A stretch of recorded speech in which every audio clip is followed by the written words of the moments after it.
So Carmelo Anthony and Shaquille O'Neal had a very interesting sit down where they spoke on a bevy of topics, but it's very interesting to see the generational differences between these two players where they're really only 10 years apart. And within that time span, the NBA as well as the players were going through a transition in which the hierarchy was changing from the head coaches having all the power, sort of in a top-down military kind of format like the San Antonio Spurs, to eventually the star players having more power than the head coaches. And as we see it play out today, coaches speak to the players sort of like a peer that's working together. The reason why I'm stating this is because it shows you how their careers eventually played out. Shaquille O'Neal came into the NBA where the hierarchy, even from high school to college, was still the coach, almost in a role of a sergeant. And Carmelo Anthony came into the league at a time where AAU was beginning to become the mass circuit that it is now. Also the change in the 24/7 news cycle, where that allowed guys like LeBron James to get so much hype generated while still in high school.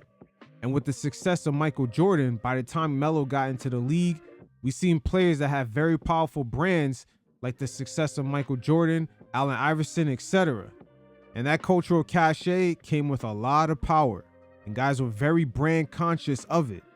So before we hear from these two players, let's add a nice little backdrop right here as Shaquille O'Neal explains how when he first showed up into the NBA, he did not even have the consciousness to understand that he could leverage his star power to get what he wants. That's how top down the overall sports circuit was, from amateur all the way to pro, during Shaquille O'Neal's come up. Listen to him right here as he explains the exact moment his teammate nudged his shoulder and told him to flex his power. Just peep how shocked he was when he found out it actually worked. Arrogant, but professional arrogance. It's important. Because growing up, I never talked back to my father, high school coach, or college coach. You got a pad?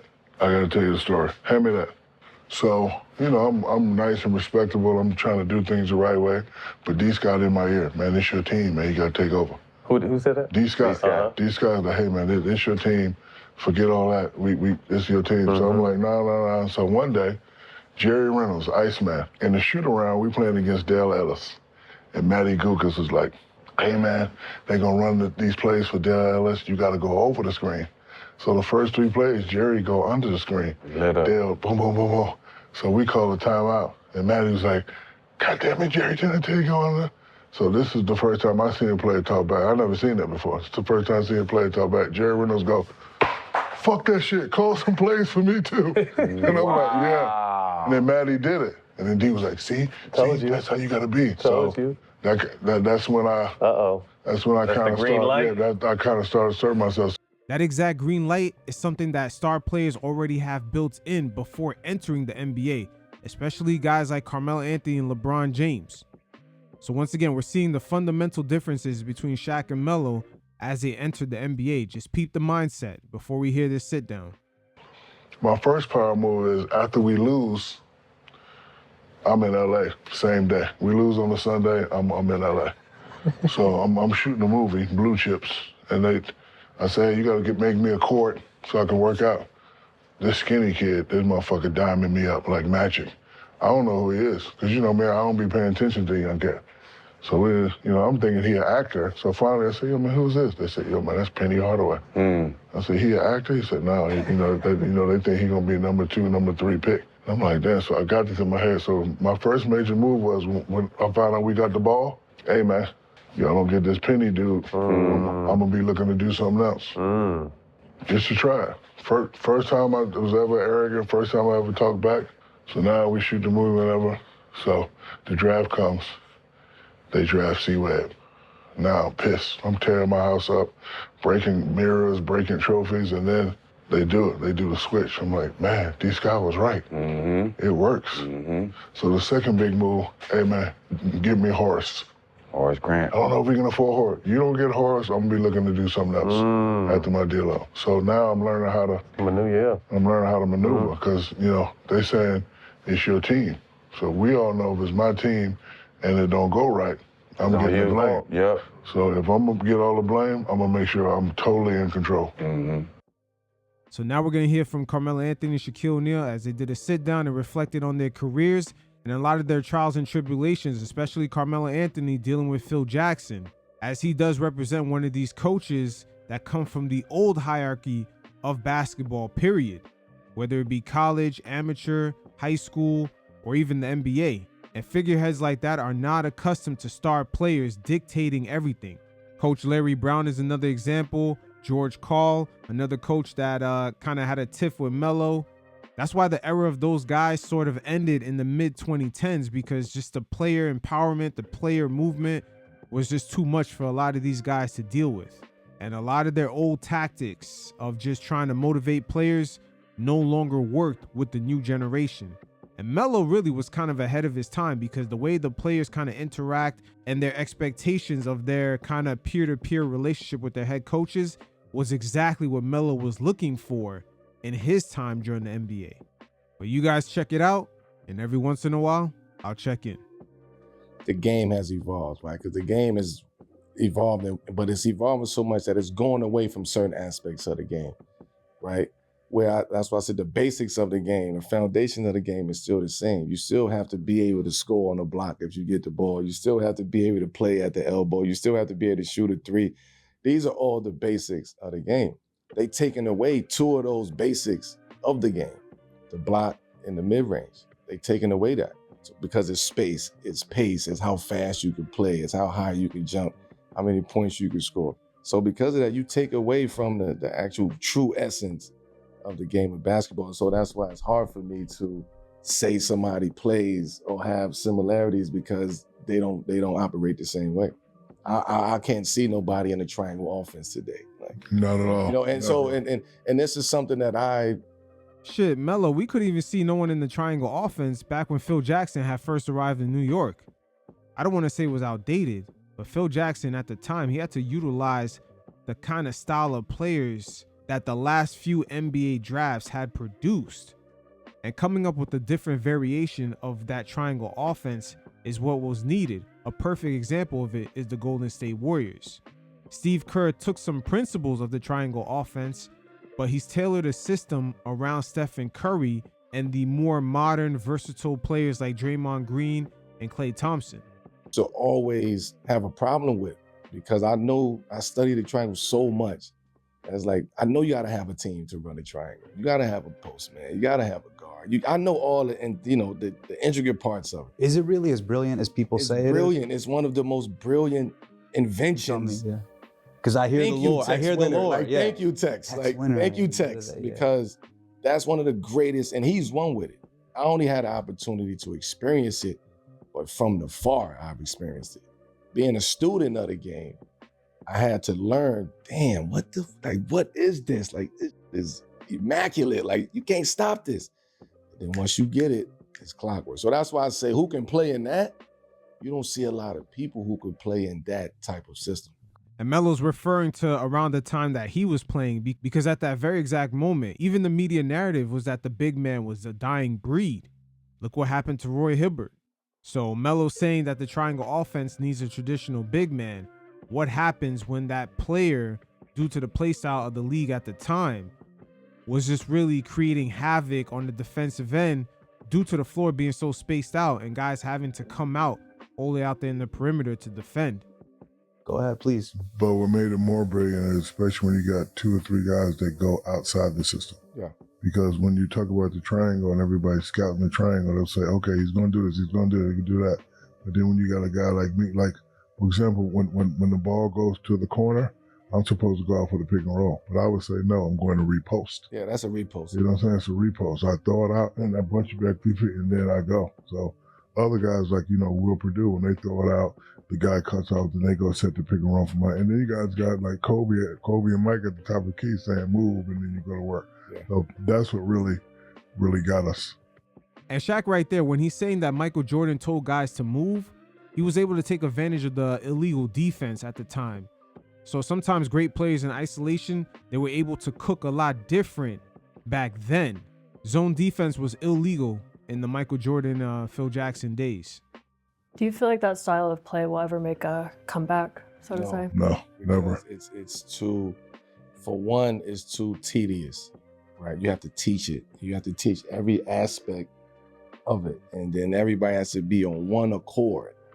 And it's like you string everybody to move at the same time. One false move could be a turnover. One false move, you're out of position. The wrong space, you're out of. If you 1 foot over, you could be out of. Like it's very precise like that. So I just don't see anybody willing to take that chance today and implement that system. You see it though, San Antonio. Well, you used to see it with San Antonio, Golden State. They still have triangle principles with Golden State. And now Melo's going to talk about his relationship with Phil Jackson. This is where everything I stated before kind of comes full circle. Phil comes from that era of basketball where the coach is a sergeant. So sometimes shit talking is part of the motivation. He did it to Michael Jordan. He did it to Kobe. But by the time he came into New York, it was a different NBA. The player empowerment movement was at its height. Stars like Carmelo Anthony looked at their coaches as well as even the team president as peers. And him, as well as the new generation of players, took that shit talking in front of the media not as motivation and interpreted it a lot different. Even though Phil Jackson was old and outdated, some of the things he was saying at Melo was an observation because Melo branded himself as a guy that wanted to compete for championships. And eventually down the line, some of those things did come back to haunt Melo, as even the Oklahoma City Thunder traded him away just to save money.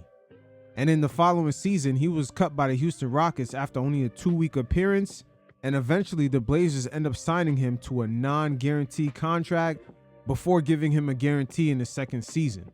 So when that whole Carmelo Anthony, Phil Jackson sort of media beef, both sides had valid points that the other could have really took into consideration. When you have stories, then you have truth, you ain't in no rush to get to the truth. He had stories. I had the truth. I've never spoken on it. I've never said anything to nobody. I took the shots, whatever came with it. I hated your coach. Who? He George talking Karl. about Phil. Oh, I'm talking about Coach Carl. No, he talking about Phil. Yeah. And my thing about that, and this is why I say, let me close this. Hold on, you and Phil had beef? I never knew that. Phil got beef. I ain't got no. Okay. Yeah. He's actually. I like Phil. I hated Coach Carl. Now notice right there, Shaq said, I liked Phil. That's because Shaq was used to his style of coaching. That's what he experienced not only in his come up, but in his first few years in the league. And also, Shaq grew up with a military father, so he was used to certain tactics when it came to motivation. Once again, we're about to see the fundamental differences between, I would say, two different generations, just 10 years apart from coming into the league. Phil was different. Well, I wanted to ask you philosophically how you feel about this, because as a fan, I would see what's happening with you guys. Then he would drop a book telling a story about you. Let me get a difference. I would have a different perspective, right? If I was sitting in his seat, right? In the seat of Phil was my coach. He coached me, right? So if you want me to do something, you can coach me through it. You can bring it to my attention. You can break it down because you are coaching the game. So I respect you as the coach of the game. You the president of the team, talking about the team. Right. And if you talk about the team and the team is not good, then who does the bullets go to? The guy who wears a white hat on the team. Right. Because it's an easier scapegoat to point me out than it is to just say and man up and say, you know what? My tenure here wasn't great at all. I had a tenure. I should have came down there and coached. That was my only thing. Now, Melo, that was never going to happen. I believe Phil Jackson understood the Knicks didn't necessarily have the amount of years to actually build up in kind of real equity with him being the team president. And also, the Phil Jackson hiring almost looked like a political move by James Dolan, because fans literally around that same time were standing around MSG protesting the team. Who knows? Maybe Phil never really wanted the job, and this was pretty much just a position where the team could overall save face. And there's plenty of stories out there of the non-seriousness Phil Jackson had when it came to being the team president. Just falling asleep, being too stuck on certain player archetypes, and just overlooking a lot of players in the draft. It was definitely a hiring mistake by James Dolan, and sometimes to find the right people to hire is a tough task. Look at Dolan now. He looks a lot comfortable because he has the right personnel running the team. He almost looks like a new man in a way. He's smiling a lot more, and it's not just because they're winning. It's almost in a way that he gave his keys to the Ferrari to a friend. He sleeps comfortable at night knowing that his friend is going to bring it back in one piece.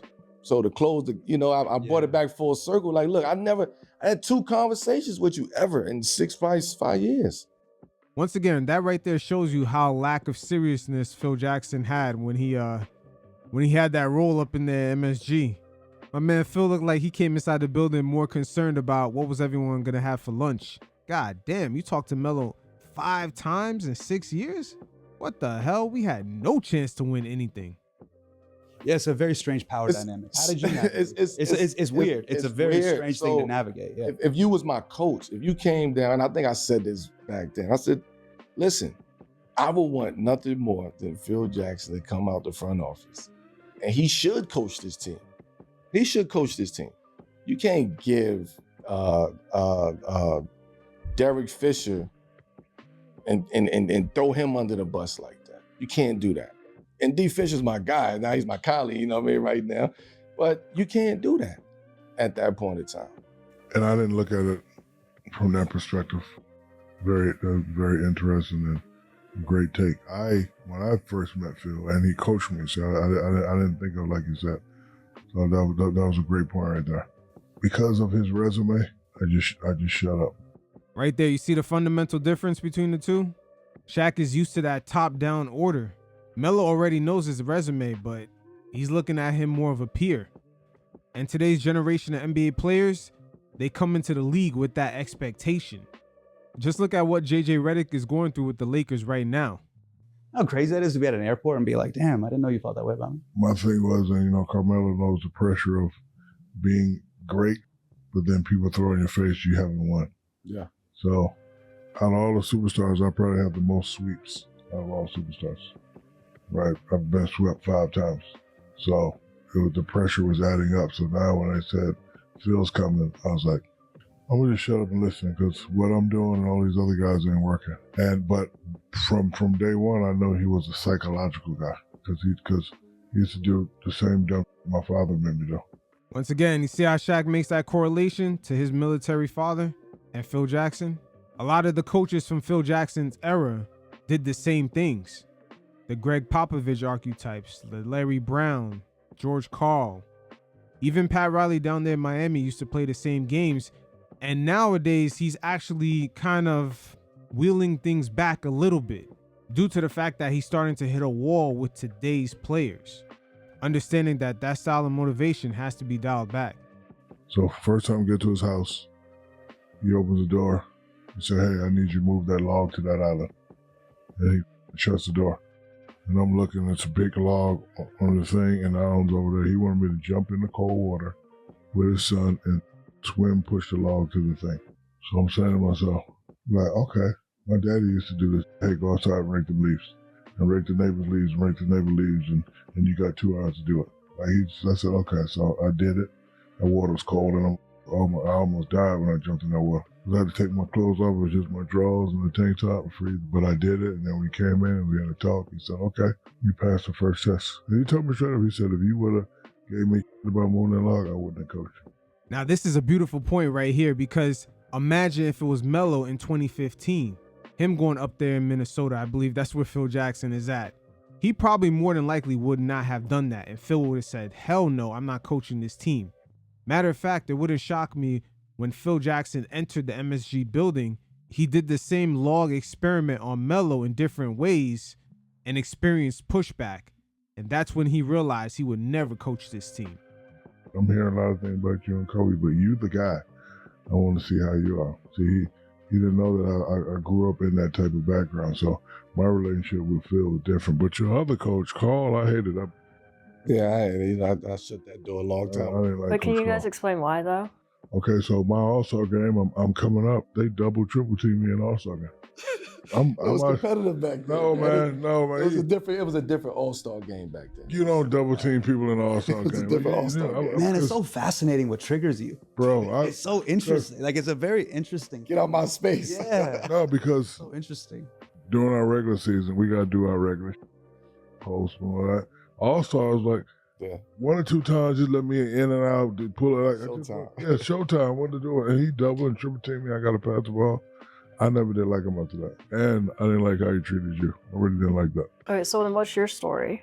My story was He's aired it out on the podcast. yeah, but in a nutshell, right? My story is a young black basketball player coming from a very specific place, coming from the hood, getting to a Denver Nuggets organization, having to wear the white hat, being thrown the keys and telling, hey, go win me a championship at 19, 20 years old. Now notice right there, Melo said being thrown the keys.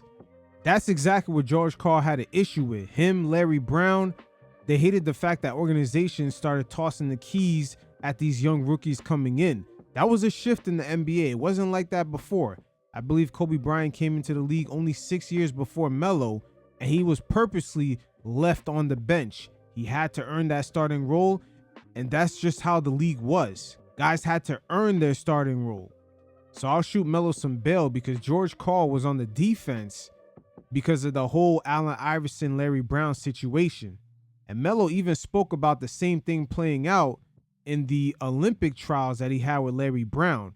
He did not like a lot of his experiences with Allen Iverson in Philly, just him having the keys to the franchise. And he made an example of LeBron James, Amari Stoudemire, and Carmelo Anthony by basically suspending them for, I believe, a Team USA showcase in Jacksonville. But the league definitely was going through a shift, and a lot of head coaches were slowly being stripped away of their power, that sort of drill sergeant autonomy. And so that was part of it.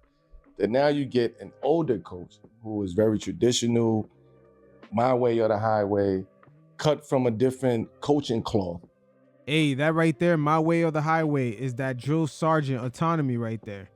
Coaches were being stripped of that very slowly ever since Allen Iverson came into the league, and it sort of jumped into a whole nother stratosphere by the time LeBron came into the NBA.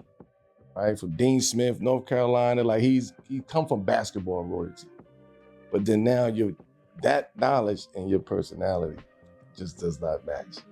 And you don't know how to relate to that young 19, 20-year-old black kid. That's that peer-to-peer relationship that we see today players have with coaches. In a way, unfortunate for Melo, I believe he was drafted too early. Had he been just 7 to 10 years younger, he would be a lot more comfortable in today's NBA landscape for the coach-player dynamic that he wanted. In Denver, Colorado. Yeah. Location matters for sure. I hope that, yeah. in a nutshell, Yeah. without airing them out. So there you have it. 2 different players just 10 years apart, and it's a totally different interpretation of just the coach-player dynamic. And it even came down to the way each player interpreted the motivational approaches from their commander-in-chief. But hey, as the influx of money just keeps coming into the NBA, and the bags are just getting larger and larger and larger, the hierarchy among stars and certain personnel in the franchises are always going to get blurred.